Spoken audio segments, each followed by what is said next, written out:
दिरंगी फुलनार जंगलातील चकमकीत एका पोलीस शिपायाचे आणि भामरागड पंचायत समितीचे माजी सभापती सुखराम मडावी यांच्या हत्येत सहभागी असलेल्या 2 जहाल नक्षल्यांना गडचिरोली पोलीस आणि केंद्रीय राखीव दलाच्या जवानांनी भामरागड तालुक्यातील आरेवाडाच्या जंगलातून अटक केली आहे।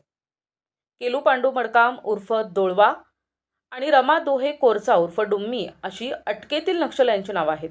केलू मडकाम हा छत्तीसगड राज्यातील मुरकुम येथील रहिवासी असून तो कंपनी क्रमांक 10चा PPCM आहे। रमा कोरचा ही एटापल्ली तालुक्यातील मेंढरी येथील रहिवासी आहे। ती भामरागड दलमची सदस्य आहे।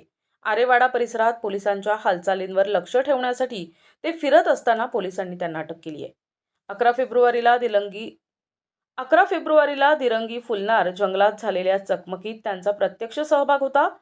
केलू मडकामवर चकमकीचे 4 आणि जाळपोळीचे 1 अशा 5 गुन्ह्यांची नोंद आहे। शासनाने त्याच्यावर 6 लाख रुपयांचं बक्षीस जाहीर केलं होतं। रमा कोरचा हिच्यावर चकमकीचे 8 आणि खुनाचे 4 असे एकूण 12 गुन्हे दाखल आहेत।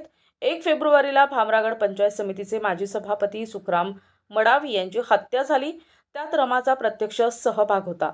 शासनाने तिच्यावर 2 लाख रुपयांचं बक्षीस जाहीर केलं होतं असं पोलिसांनी सांगितलंय। सध्याचे पोलीस अधीक्षक निलोत्पल रुजू झाल्यापासून जानेवारी 2022 ते आतापर्यंत गडचिरोली पोलिसांनी 92 नक्षल्यांना अटक केली आहे।